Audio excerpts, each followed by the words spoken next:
The formal opening of the Overture, the second new apartment building to be constructed at Brookfield Commons, the new identity of the former Winbrook Public Housing Complex in downtown White Plains, took place July 21st with a ribbon-cutting ceremony. The Overture, built at a cost of $64 million, is 9 stories and offers 129 affordable apartments along with 2,000 square feet of community space and outdoor parking for 77 vehicles. Constructing the Overture was the second phase of a project to replace all 5 of the Winbrook public housing structures that date from 1949. The first building of the Brookfield Commons buildings, named the Prelude, opened in 2016. Demolition of the third Winbrook building is planned for the fall. This master plan, designed in partnership with our co-developer, the White Plains Housing Authority, with support and funding from federal, state, county, city, and private partners, will create over 700 units of critically needed affordable workforce and replacement housing, all completed without displacing any Winbrook residents.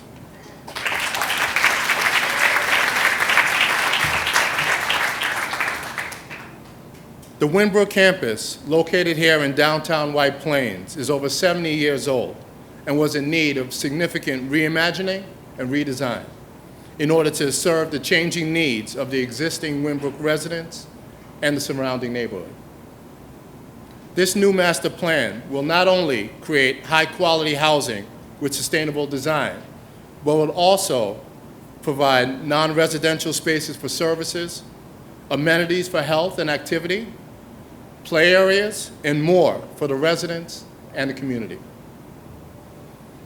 The redesign of the campus will also reintroduce Brookfield and Winchester Streets with a design that will break up the former housing superblock structure, making the entire site more harmonious within the neighborhood.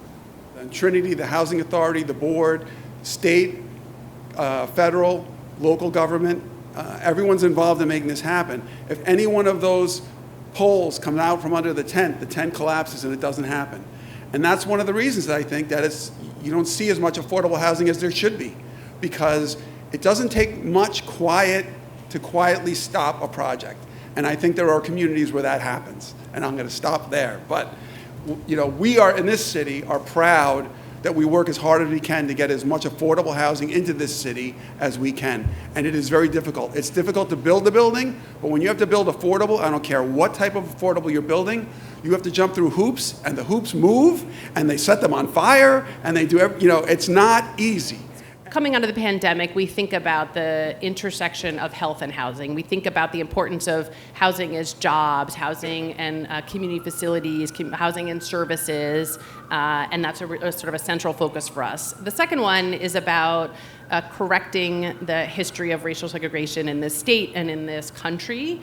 And here, long-standing policies had kept families segregated in places like White Plains and kept them isolated from the rest of the community. And so breaking up large sort of monolithic housing super blocks to really fully connect residents to surrounding neighborhoods is central to the way we think about what we want to invest in across the state.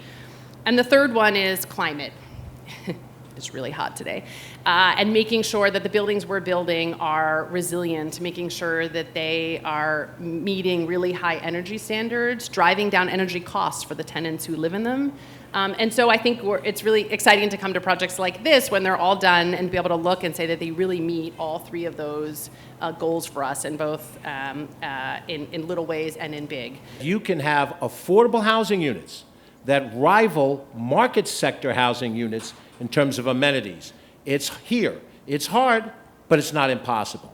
And that you can look at a project that can be done in a timely fashion, in a cost-efficient fashion, that reaches out to MWBE organizations and has an 85% minority worker presence in what is a minority census tract district. It's hard, but it's not impossible. When I drive past this building, and I drive past it most every day, it will stand as a symbol of what can be done in the future in housing because it was done here.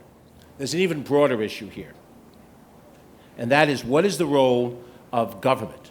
This is a debatable topic in the society now. There are people out there that say government is an oppressive entity. and needs to be reduced and eliminated. How do you get services for people that need it if you don't have a vibrant government that's effective? And that's the key word, effective. Because what's proven here is that different levels of government can work together cooperatively to take on a complicated project. That government entity can work cooperatively with the private sector, both on the finance side and on the construction side. And that we show the ability together to govern, to solve the problems of a society. Not ignore them, not wish them away, but in cooperative effort, in democracy, to solve those problems. And that's more than just housing. That's everything, at every level of government together. That is not hard.